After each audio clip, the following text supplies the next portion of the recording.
Well, thank you, Suzanne, for doing that. Good afternoon, everyone. Welcome to the Berman Institute of Bioethics bi-weekly seminar. We're really happy to have you all here, and we're really excited to have Professor Hugo Slim here today with us as our speaker.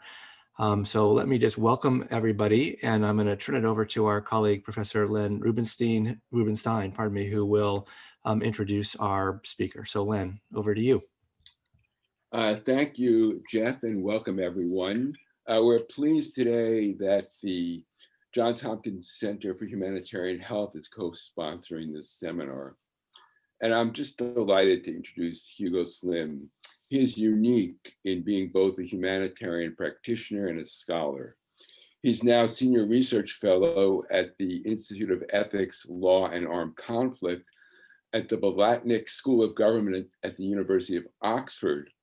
He returned to Oxford earlier this year after 5 years as head of policy and humanitarian diplomacy at the International Committee of the Red Cross, where he led humanitarian policymaking and diplomacy on issues of protracted conflict, migration, internal displacement, urban warfare, new weapons, and climate and conflict.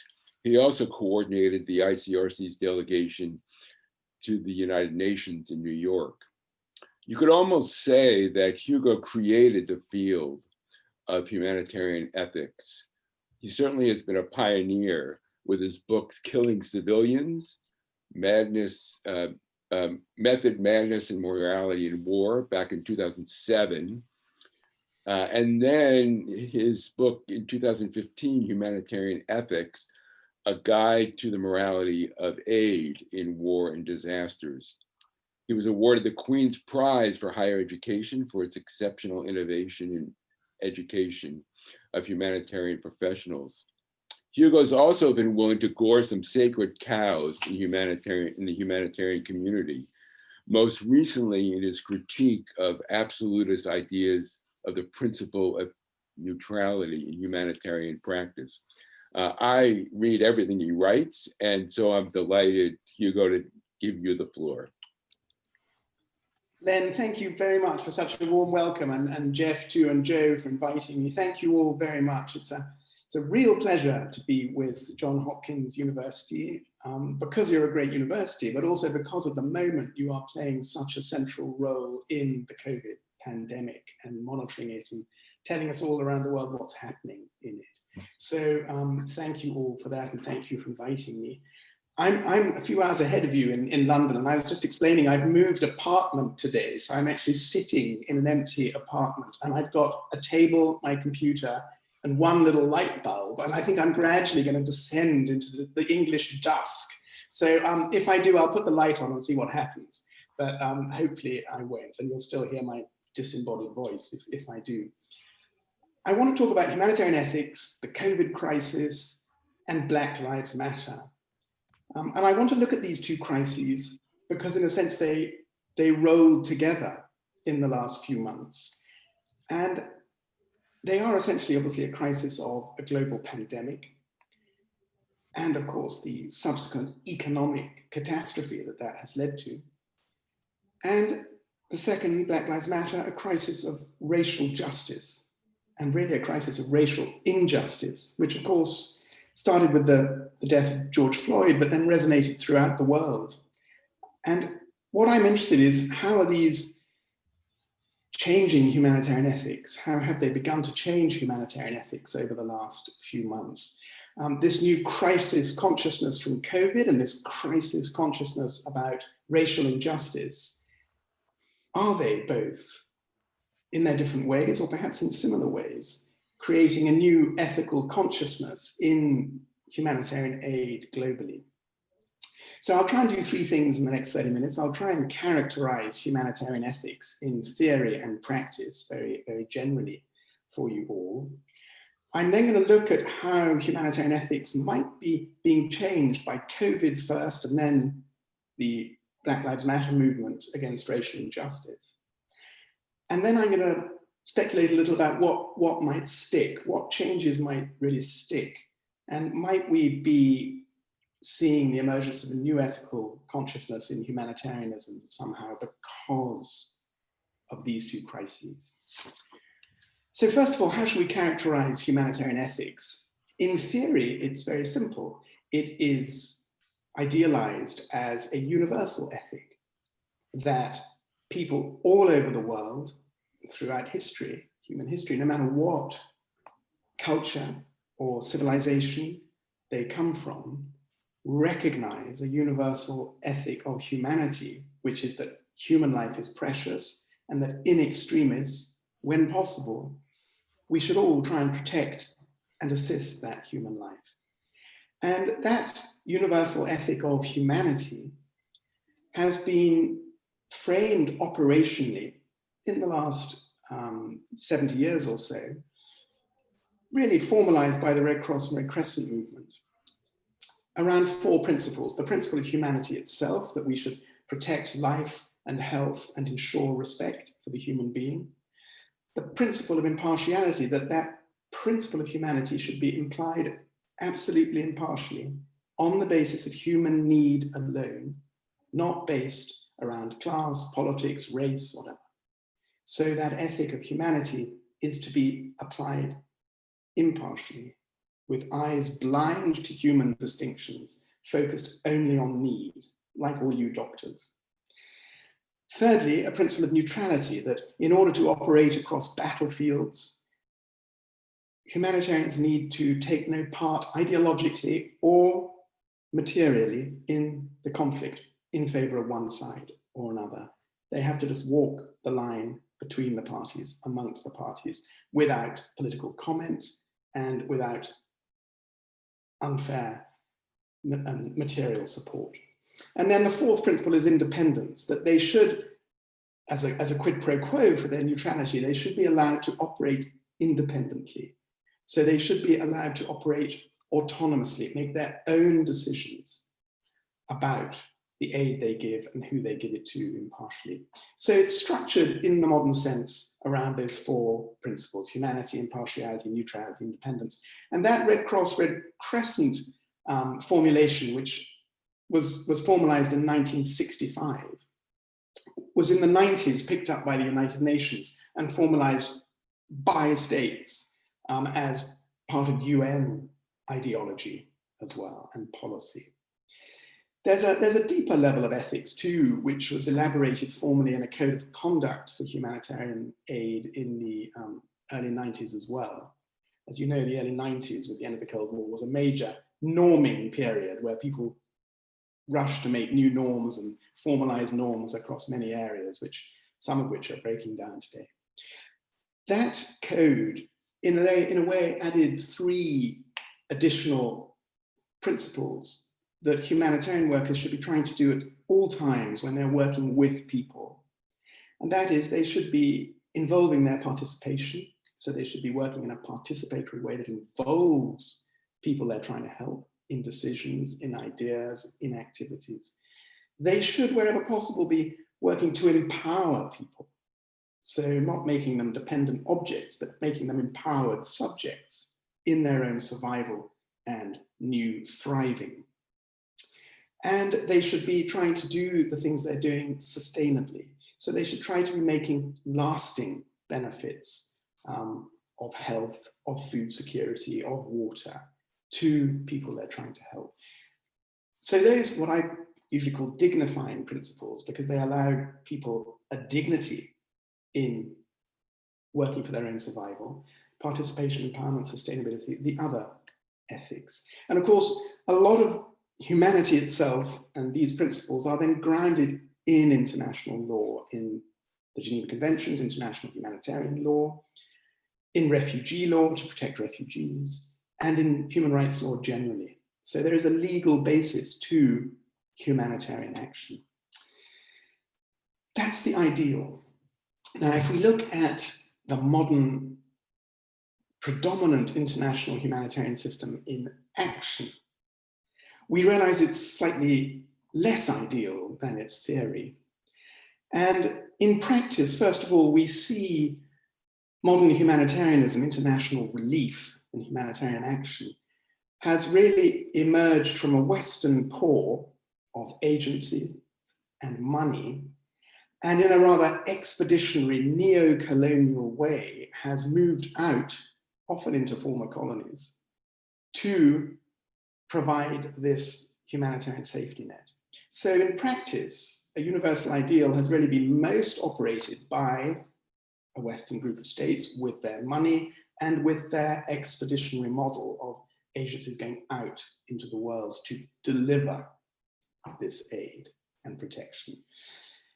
In many ways, it's still the international humanitarian system, which in the 1990s was about $2 billion a year, and last year was $38 billion a year. So it's been a huge growth in that international safety net, if you like. It's been an extraordinary moral achievement and an extraordinary achievement in international relations. Because in some ways you could say that today in any war or disaster, people have a real chance that they will be reached by this international humanitarian system with food, health, shelter, protection of some kind in some ways. So it has achieved this moral and global feat. And in some ways, that system models itself on a Western welfare state and seeks and aspires to provide a global safety net, a welfare state, if you like, for the world, so that nobody falls through the net of war and disaster or asylum and refuge. But we have to say that it's still run by, as Antonio Domini has called it, an oligopoly of largely Western and Westernized agencies in the UN and the Red Cross movement and international NGOs. And those agencies have a policy monopoly on what humanitarian aid is and how it is done and how it is idealized. And in a way, we can also talk about a class or caste system in the operation of that international system, that there is a white predominance in power from that Western core, and that they lead and dominate policy and distributive issues, distribution of resources, allocation, etc. The other thing we can observe ethically about this system is that it is constantly elaborating. So almost every year it finds ethically reason for extending the kind of fields it works in. So last year, for example, it made a major leap, akin to your field of health, into mental health. And it said, mental health is as important as physical health. Therefore, it's a humanitarian issue. So in a funny way, it colonizes every issue as it goes as well. And it's bureaucratizing at the moment, which is another feature.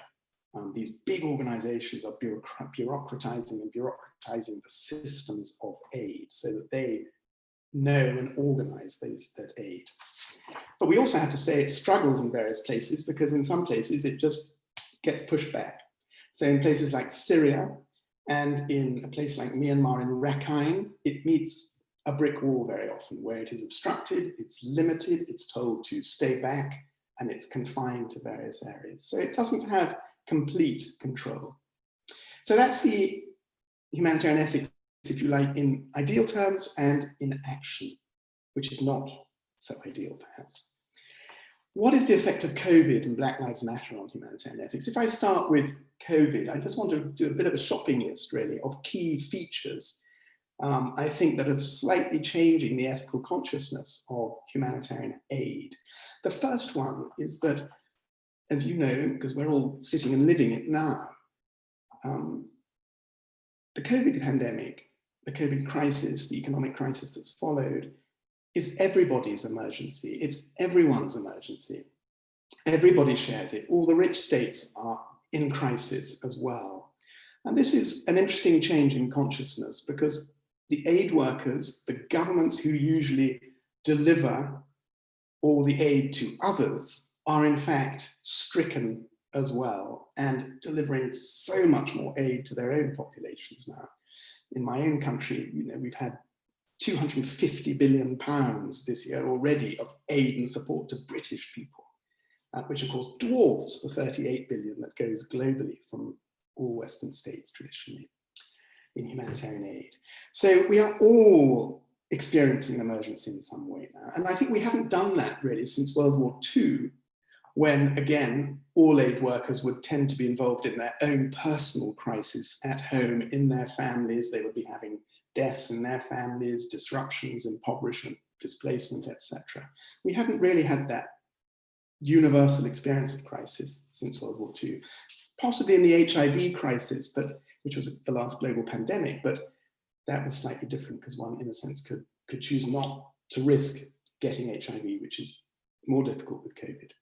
The second big shift, I think, is a major rebalancing in human rights theory and practice, away from an endless viewing of issues in terms of rights and ethics in terms of rights and state duties, to a rebalancing towards the fact that in a crisis like this, we all have duties. So we have rediscovered the duties we bear as individuals, and not just focused on the duties states bear. So we think of our neighbor, we think of our family, we begin to sacrifice ourselves to try and help other people in our street. And we've recovered an ethical consciousness of our duties, which I think is long overdue, because I think the modern human rights movement, in a sense, confiscated the duties of the individual too much and focused only on the duties of states. So there's been a rebalancing of rights and duties in favor of duties. And that has created a third ethical change, I think, in humanitarian action, towards a model of mutual aid, and not this rather expeditionary top-down aid by the rich to the poor. It's developed models in all our towns, and yours too, in your universities, in your communities, in my street here in Oxford, patterns of mutual aid, where we come together at community, we pool things, we share them, we take on our personal duties to one another. And that's a really important discovery, I think. It's a rediscovery, obviously, and people in Africa and Asia who've lived in crisis permanently for years are always engaged in mutual aid. But our Western consciousness, we were much more engaged in a one-way aid consciousness. So that's a big change, that rediscovery of mutual aid. The fourth big feature, of course, for humanitarians is that a lot of their activity has now had to become remote. And of course, they're identical to everyone in that, like we're remote now.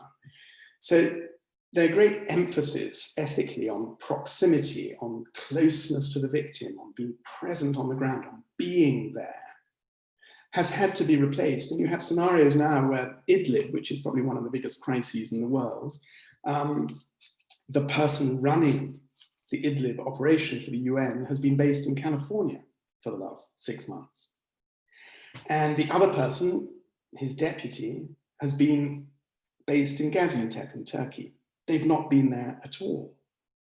Now, this is having a mindset change for them, because they become, in a sense, remote technocrats instead of engaged physical humanitarians.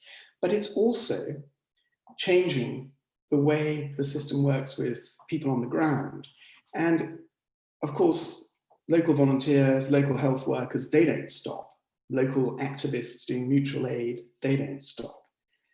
So what's happening there? And one of the critiques is that in ethical terms, Western privileged humanitarians who can wear a tie and sit behind a desk and a screen like me are outsourcing risk and actually shedding their moral responsibility and imposing it on others to get close to people. So they're outsourcing risk. Or we could look differently and say, in fact, at last the system's stepping back and empowering local leadership.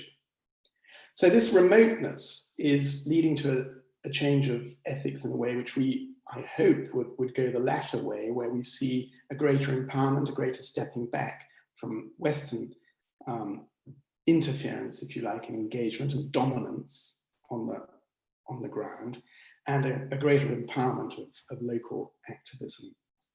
The fifth big change, of course, in terms of consciousness is around things very familiar to you as medics, which is triage. The triage questions in the COVID crisis have been quite extraordinary, A, because they're global, and B, because they're about every single person. They're not just about sick people, they're about people who are suffering enormously from economic hardship, from the political decisions to close down parts of society. businesses going broke, whole sectors collapsing. So triaging in that situation has created some real questions, I think. And thinking aloud today with you, I think in a sense, the ethical challenge there is to the second principle of impartiality. We know we have to try and protect life and health, the principle of humanity, but humanitarians have always said, we will work on the basis of need alone. But of course, the big ethical discussion in your country, in my country, in Malawi, when they voted again, the law banned lockdowns, all these different places around the world, the big question is, what needs? Whose needs? Humanitarians have always tended to focus on life-death needs. Who's going to die first, who we could save? Then they're the object of our need. But in COVID, the people most likely to die are people at the end of their lives. So the whole focus of impartiality is changing slightly. It's not just about who's in need of help to stop them dying quickest. It's open to dispute now.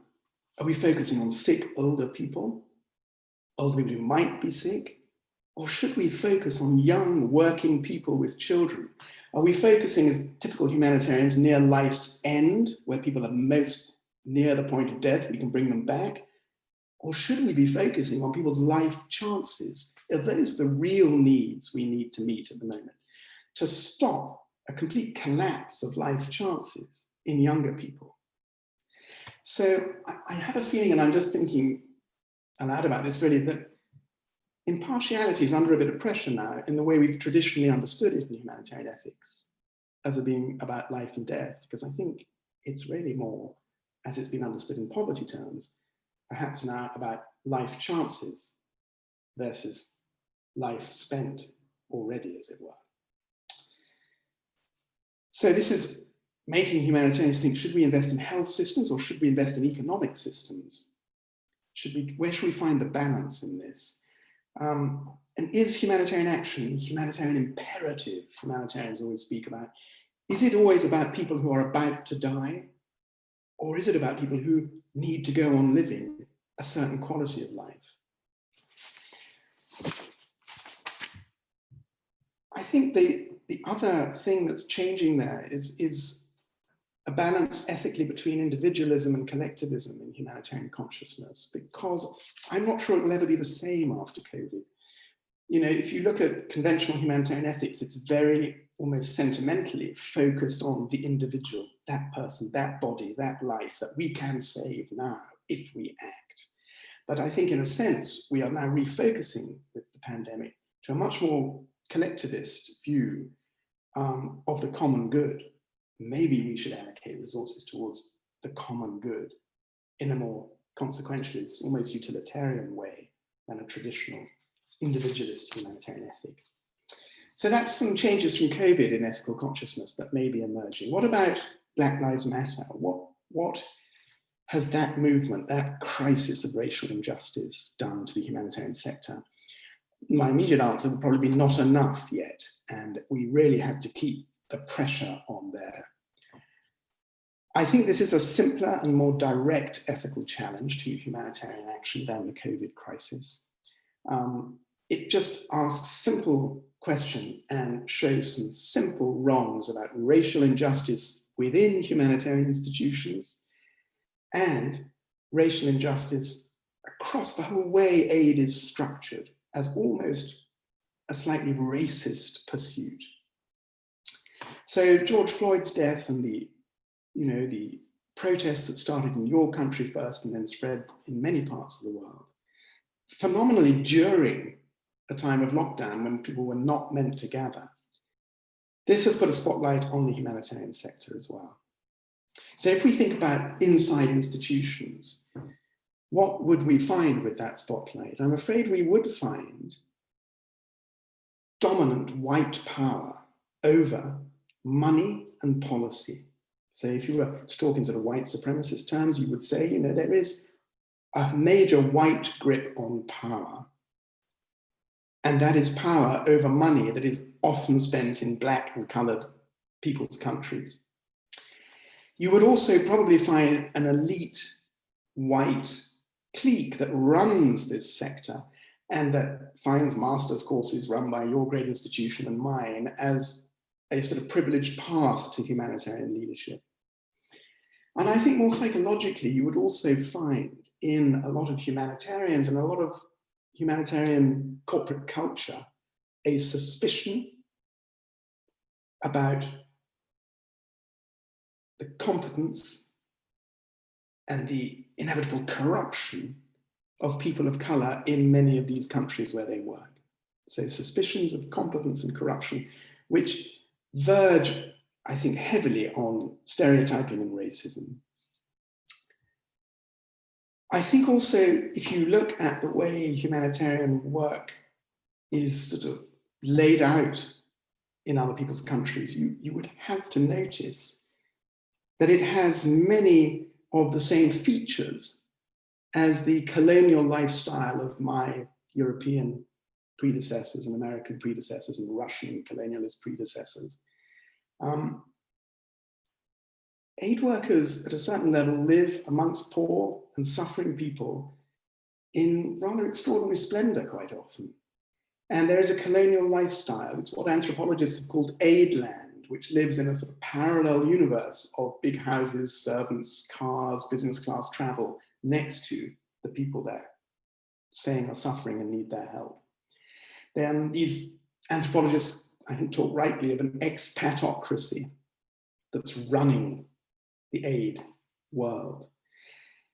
And I think you can also talk about white humanitarian scholarship, which is setting the terms, and people like me setting the terms of international humanitarian aid, theory, policy, action, ideologizing it in our own biases and worldviews, relatively unchallenged, occasionally challenged by people like Degan Ali, whose article I gave you, and others, to challenge ourselves.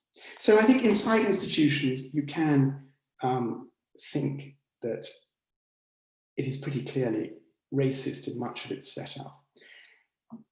And another reason that's so easy, I think, to detect is if you do listen to a lot of people of color who exist and live and try and work and be promoted inside a lot of these institutions, they will tell you, like people of color in many institutions, of their discomfort, of microaggressions they often experience, of difficult ways of having to self-censor, struggles in promotion, being overlooked, being discounted, all the usual telltale sites. So I think we have to talk about racism inside humanitarian institutions. And then secondly, there is the racist structure of aid itself. I mean, aid is imagined, and suffering and crisis and you know, weakness in societies it engages with is structured by a white gaze in many ways. And I think that's true. So we probably have an institutional system that's structured by a racist gaze. We haven't quite broken through yet. So there is a movement at the moment, and I think it's justified, to decolonize aid and to change everything that I just described and make aid institutions and the whole pursuit of humanitarianism much more diverse, much more empowered of people from the countries we're supposedly helping, so that power really shifts within the sector. And that call, often talked about in terms of, you know, anti-racism and humanitarian institutions, decolonizing aid, and in a jargon term from the sector of localizing aid, taking power more from internationals down to, and I'm using, you know, my preposition there is a racist term, if you like, down to the ground, is a movement that has really been re-injected. It's always been there, but it's had a major re-injection with the Black Lives Matter movement. There must be a way of getting a fairer, racially just balance in our institutions and in the way we see the problems of human suffering and the solutions to them. So those are the two crises I've chosen, Black Lives Matter and racial justice and COVID, to think about, you know, these new crisis consciousness that have emerged. Do I think that those, and I hope they will in some way, produce a new lasting ethical consciousness in the humanitarian sector?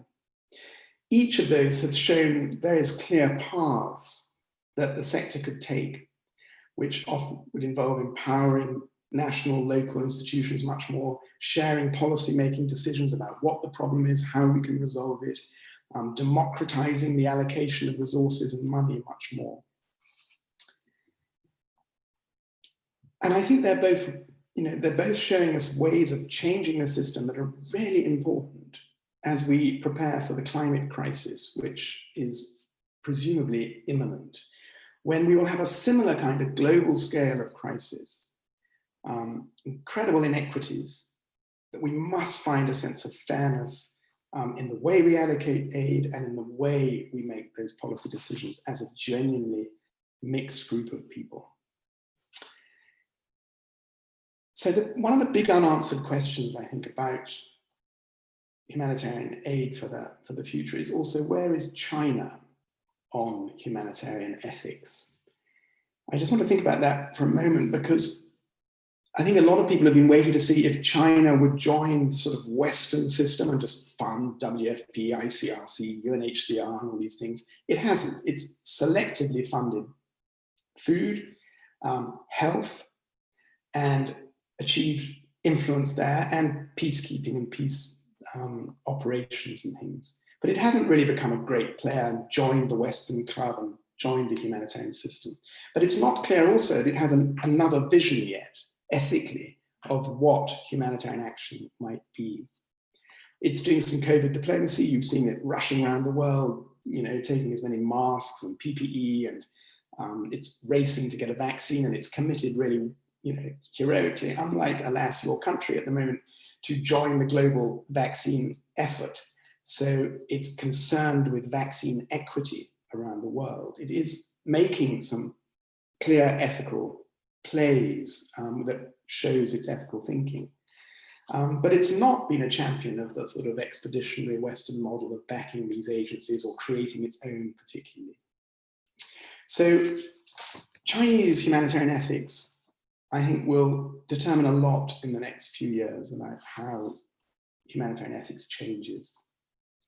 I have a sense that, and this may be stereotyping, that they will opt for a more collectivist approach, and not, as they do in their political understanding and their understanding of rights, and not focus so much on individual need and the sort of sentimental attachment to an individual person needing aid. I think they will be much more collectivist in the way that we've all become in big injections for the common good in some way. And then I'll just finish now, will the humanitarian sector build back better on the basis of this potentially changed ethical consciousness? It's not a very revolutionary sector. And I fear that once the pressure of each crisis is over, it will sort of revert to its normal cabal with Western states and governments finding their own reasons and interests in funding these big agencies and responding and identifying and naming certain parts of the world as crisis areas. So I think we can't expect a big revolution from the agencies themselves.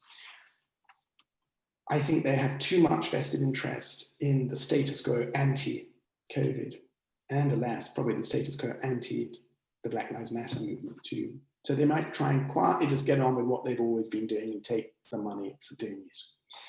I think some will change, and Oxfam is an interesting example because it had its meltdown because of the sexual abuse scandals. It is having to reinvent itself, and Oxfam's lucky because it can go back to an older radical model of partnering with people and communities and activist groups that it had before. And it can return to that model of solidarity, humanitarian ethics. I doubt others of the big NGOs will dare to follow because it would mean letting go of far too much big government money at the moment. But the signs of revolution are there because I think we will see out of the COVID crisis and out of the Black Lives Matter crisis, we will see a rise in new homegrown organizations, humanitarian organizations, mutual aid groups that started small, like Oxfam did in World War II, a tiny little group in Oxford, became global. I think we will see many COVID-based mutual aid groups growing with a new dynamism, with a new vision of ethics that will become big and influence the ethics and approach of the sector at large. And I think we will see governments themselves realizing that they need to have much bigger collective responses, that they're not going to think the same about aid now that they've doled out huge sums of money and invested it in a collective outcome to stop people losing their jobs across millions of people, etc.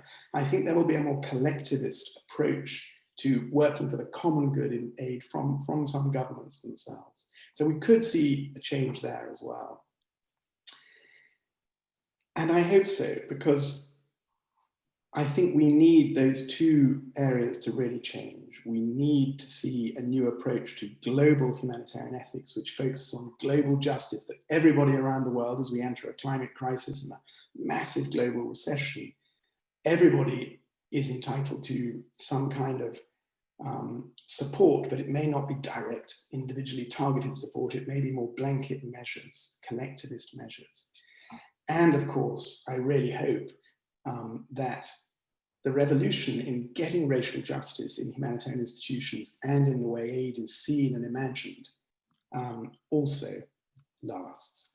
And I'll stop there so I can listen to your questions and you can correct me. Thank you so much, Hugo. As usual, you're both fascinating and provocative. I'll ask one question and then turn it over to Joe for other questions. In terms of a new ethics, one of the things that's happened in the last couple of decades is the increasing role of Islamic organizations, especially in the Middle East crises, with respect to humanitarian aid. And I'm wondering what you think of their influence on the new ethics. Have they bought into the Western model, or are there Islamic traditions that are likely to influence where we go from here? It's a good point, and I don't know enough. I'm afraid I'm quite ignorant on this area, but one way to answer that is that some agencies, and if I think of Islamic Relief and perhaps Muslim Aid in the UK and possibly the Aga Khan, which of course goes back many years, I think they have chosen to sort of lean into the Western model, to the humanitarian principles and to things like that. But I think they're probably a small proportion in money terms, very small, of the Islamic charity and philanthropy that is really enormous, that sort of spreads throughout the world. And that's not really based on this Western ideology of neutrality, independence, impartiality. It's much more based on a simpler zakat approach, and the approach of, like the Prophet said, giving to the poor, responding to those in need, just giving selflessly and living modestly. It's much more, I think, based on that. So, and I'm sure it's been extremely active during COVID as well, in a way that's just below the radar, because of course the Western organizations grab the limelight in these times. So I think you're right. I think we need to look there and find out, what models they're coming up with. It's not just China we should be curious about. We should be curious about Islamic humanitarianism and how COVID has perhaps changed it or expanded it or given it new salience and relevance. It's a good point, and I can't answer it, but others might. Thanks. Joe, I'll turn it over to you. Yeah, thanks, Len. So we do have about 20 minutes or so for questions. So if others in the audience would like to raise questions, please feel free to post them to the chat box, or you're welcome to raise your hand if you'd like to speak, and we can unmute you. I see some questions are coming in now. Let me just take a moment, just ask you as well, and maybe if I can follow Len with a brief question. You had mentioned, I think, that maybe COVID is bringing forth renewing this notion of a universal experience of crisis where sort of everyone's having their own form of a personal crisis in one shape or another. And it kind of strikes me that in some ways is maybe a little bit in contrast to maybe the Black Lives Matter movement and the movement for racial justice that's ongoing right now, and that there seem to be certain groups, right, who are experiencing that crisis more so than others. And you know, there's an effort to try to share that experience, right, through protest and other forms of public action. And yet we do also see protest emerging in the context of COVID as well, but in a different way, right? It's people who are actually saying, I don't want to experience this crisis or some aspect of the response to this crisis. And so I'm protesting to demonstrate and show my disagreement. But I wonder if you see any kind of opportunities or you know, differences there in terms of these experiences and what it means in terms of how to go about maybe universalizing, if that's a goal, universalizing the cause of racial justice in a sense that, in a way that would have longer lasting effects and serve this principle of sustainability that you were talking about. I don't know if that makes sense, but I think there's some way in which those two worlds collide. It does. I think one of the challenges for the Black Lives Matter movement, certainly when it leaves America and goes to other places, is that the experience of African Americans is not identical to the experience of racism in other places. I mean, the terrible history of transatlantic slavery and then segregation in the South is, in a sense, it's much more akin to an apartheid experience in South Africa than a, dare I say it, a sort of run-of-the-mill experience of racism in places like the UK and others. And of course, black on black racism as well, which is very salient in parts of Africa. So that's one problem, is that it doesn't always sound quite right when it hits other shores, the Black Lives Matter movement. The other problem with it, and you certainly see this here, is that it's being identified, and it often does combine with a really strong anti-capitalist ethics as well. And so when Black Lives Matter activists, talk as dismantling racism as also an important part of dismantling capitalism, then they fall into another area where it's easy for people just to deflect them as Marxists. And that certainly is happening in parts of the right in the UK at the moment, who will just say, well, actually, this is primarily an anti-capitalist movement. So, we have to be very suspicious about it and that sort of thing. So I think in terms of lasting, the Black Lives Matter movement and the global anti-racism movement must really keep pinning down what everyday racism means for people and how it really affects their life chances in a way. And then I think if we do that in our own sector, then when we have a chance of sustaining the movement and not having it deflected or undermined as really a Trojan horse for something else or whatever. I think that's just one thought I would have on that, probably. Yeah, thank you. Sorry, I have a bit of background noise here, but there is a question in the chat here from Brian Hutler. Maybe, Brian, I don't know if you'd like to share your question here by talking, or if you prefer me to read it out, but I can, let me know, I'll read it out loud, and then if you want to add on, I can unmute you. So he's saying, I'm wondering whether you see the concept of human rights changing in light of the possible shift towards collectivism. Are they less absolute, perhaps, or in need of balancing? Yeah, it's a great question, Brian. Thank you. I think they are changing a bit, partly, I think, for a couple of reasons. First of all, I think it becomes obvious in a crisis like COVID that the state may notionally, legally have the duties of realizing rights within its own states, but its capacities are genuinely limited and it just cannot do everything. So I do believe that the sort of notion of where duties lie will correct and become much more about we all have duties.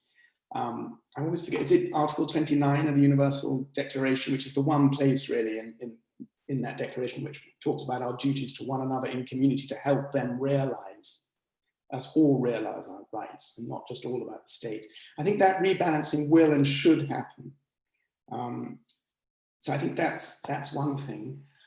in terms of whether it'll erode the rights themselves, I don't think so. I think it's brought a much clearer picture of how important economic rights are, how important health rights are, how important education is. So I think those core rights have been really felt anew by people in the COVID crisis, because they've jolly nearly lost a lot of them. They nearly lost their lives, or they felt they might, or they've known people who have.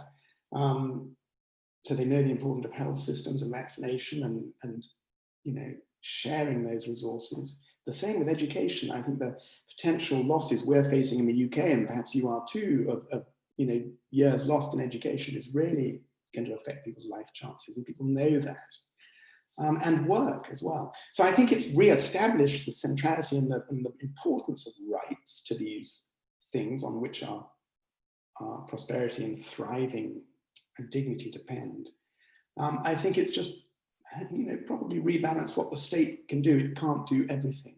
And I think that's where we might see things developing. We have a big movement at the moment here in Little England that we should maintain school lunches for children throughout the holidays, because everyone's getting poorer. And the government has said they won't do it anymore. And so there's a massive wave of community action, actually led by one of our best soccer players, to say, right, well, we're going to do that then. So we will all provide the school lunches if the government won't help those children realize their rights. So I just feel that there's a bit of rebalancing going on. A bit of realism about how important the rights are, and probably a bit of realism about how governments can't do everything, even though they're doing so much more than they've ever done before at the moment. If that helps. Yeah. So another question here in the chat from Oliver Mwimba. I happen to know Oliver's from Zambia. How can we account for gender within the context of Black Lives Matter movement and the COVID-19 pandemic? Does this movement carry the potential unique experiences across gender lines? It's a really good question, Oliver, and I didn't address it. I think in terms of gender rights and things, I think one thing that the Black Lives Matter movement does is it helps the LGBT community, I think, because it helps us refocus on humanity and realize that, every life is precious, no matter what color, what sexuality, we are all human. So I think there is a sort of ambient positive influence on us all respecting people more widely generally. If people take Black Lives Matter to heart, then they realize, other people are vulnerable too and treated with disdain and discrimination, and they must be brought into humanity as well. So I think that's a positive thing. In terms of COVID, it's interesting, of course, because COVID tends to kill more men than women. And women have emerged as sort of, the stronger sex in this pandemic. And I think that's interesting too. I think it's interesting for men to feel their vulnerability. What's interesting, we've had a study here saying that although more men will die of COVID than women, more women will have long COVID than men. So I'm afraid women will often have those awful months afterwards with complications, which is really appalling. So there is a gendering in the way the disease works, that's for sure. But I haven't thought enough about whether it will sort of transform gender relations or create greater gender equality. I suppose it might do, because we've also seen, as we see in every major crisis, we see how brilliant women are. And we've seen, if you go to every war, women finally are able to take space in politics, in social action, and they do amazing things. We've seen that in female leadership in many countries as well, I think, which has been held up as particularly empathetic, reasoned, well communicated from several women leaders, in contrast to many male leaders and the sort of other end of the macho spectrum, which is more about denial, not empathizing specifically, and focusing on how strong they are rather than other people's suffering. So I think there's gendering in the way women leadership will have benefited from this crisis, I think. That's all I can think of at the moment. I don't know, Oliver, if there's anything else you want to add or ask specifically there. So happy to unmute, but feel free to raise your hand if you'd like to talk. While you're doing that, maybe I'll ask another question here from Sandra Smileys, asking, thanking you for your talk and asking, given the self-interested behavior we've seen even some of the most liberal states exhibiting during COVID, closing of border points to asylum seekers and hoarding of vaccine technologies, for example, I'd love if you could expand on your final point. What gives you hope that states will adopt a more collectivist approach in the future? Well, I think one of the problems is we don't quite know how genuinely generous they're being and how generous they're being because interest rates are so low. That's one of the challenges we face, that borrowing costs are so low for governments at the moment that, you know, would they have been this collectivist if borrowing costs were high? It's not obvious. So that's a moot point at the moment.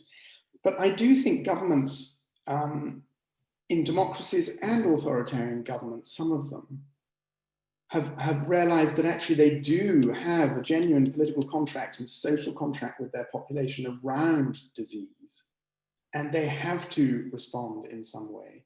And they've seen also probably that pandemics are, and epidemics too, because we saw it in West Africa, are politically volatile moments. So, you know, we probably had more riots and street protests, you know, during the pandemic than we had, you know, in other periods. So they know that it's quite a volatile period too. So if they get it wrong, they're going to get a backlash because people are rather in extremis at that time and may throw their own caution to the wind in the way they respond to the government. So I think there's a sort of vested interest in trying to deliver on that political contract with people. And I think that it's hard to tell really. I think in Asian countries like Korea and Vietnam and places, I think they had a naturally collectivist sort of democracy approach rather than an individualist one. And it worked really well. And they realized we had to do something for the common good, for the whole people. And they were able to do that very effectively. So I think that collectivism was sort of inbuilt there. I think in democracies, it's more about, you know, staying in power and doing the right thing with the demos, with the people and the contract you have with them. But I'm not sure that I'm hopeful. I just think those dynamics are in play. Thank you. Khadija, I see you posted a question in the question and answer box. Would you like to maybe ask it, if I can allow you to talk here? You want to maybe ask it verbally? Sure. Hi, can you hear me okay? Yeah. Thank you. Thank you so much for your talk, Professor Slim. I wanted to, so as you were talking about COVID and Black Lives Matter and how these crises have sort of prompted some changes in ethics, I couldn't help but also think about Brexit. And my question essentially is, how might these changes that you're seeing and that you sort of hope to see, more mutual aid in the future, et cetera, how might those shifts also potentially impact the ethics and politics of Brexit? Or in other words, do you see these changes sort of impacting the movement on the right in the UK that sort of, that here for many of us in the US, we sort of think about as the Brexit movement? Thanks, Khadija. Gosh, this is a wide-ranging question time. I think everybody is in no doubt that Britain is going to get a lot poorer. It's going to get a lot poorer because of the pandemic, and it's going to get a lot poorer then because of Brexit. So if you say the pandemic will knock 10% off GP, then Brexit will probably knock another 5% off. So, you know, Russia's growing 2%. I mean, China's growing at 2% at the moment. Britain's probably going to slip 15%.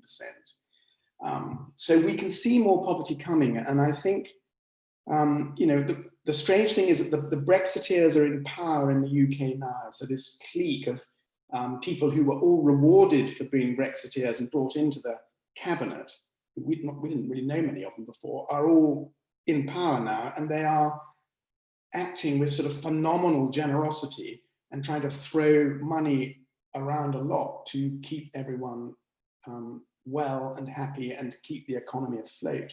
So they're behaving much more like a left-wing government in their disbursement of public money and their borrowing of public money and things.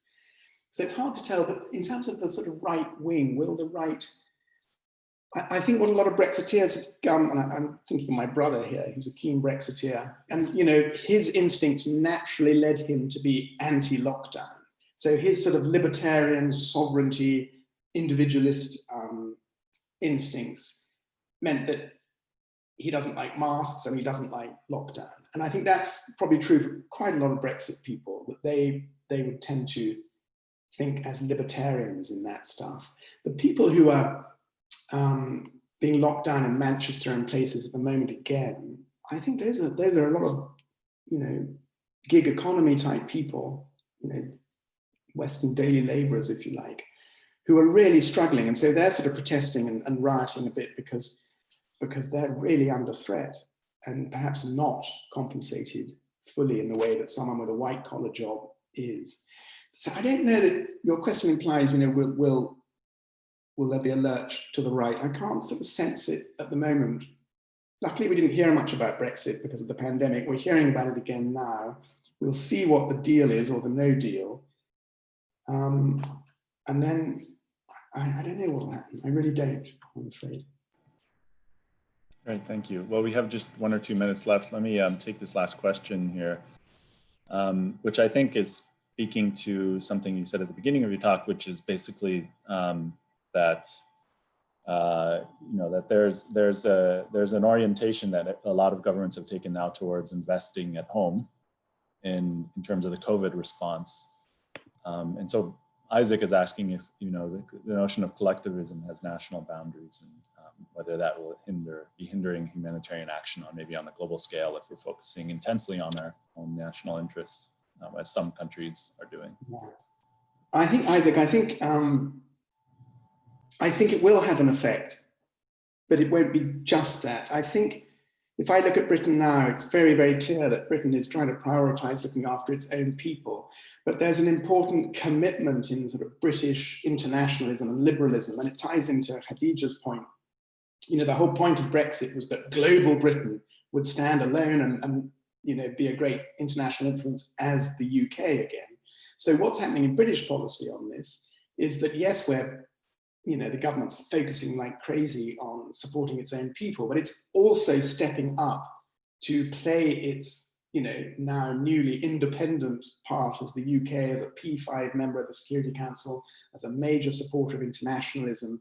It's trying to lead the global, you know, vaccine campaign, give lots of money to an equitable global vaccine. It's trying to stand up and help everybody around the world. Now, it has to do that partly because it's British values, but it has to do that to prove that global Britain exists without the EU, and it is still a significant international player. So there are hard, realist reasons for playing generous on the international stage and having a sense of global collectivism that doesn't stop at our borders, because that's going to be part of our new foreign post-Brexit identity as a global player. So I think it's both, but I also think, you know, we've merged the foreign ministry and the development ministry in the last couple of months. I think you're right in terms that a lot of aid will be much more focused on areas of British interest, so geographical preferences, and combining British business and British aid, and realizing that one of the best ways to end poverty is to develop business and generate business. So I think there'll be a much closer fusion between British international business development and aid. So I think that's one area where you will see a change in aid policy, which seems more selfish and won't be focused so much on health and education, etc. All right, well, with that, I'm afraid we're out of time, but just thank you again, Professor Slim, for joining us this afternoon, your time. Always a pleasure, and we look forward to having, I'm sure, many interactions in the future. But thank you, everyone, for joining. And thank you. Thanks.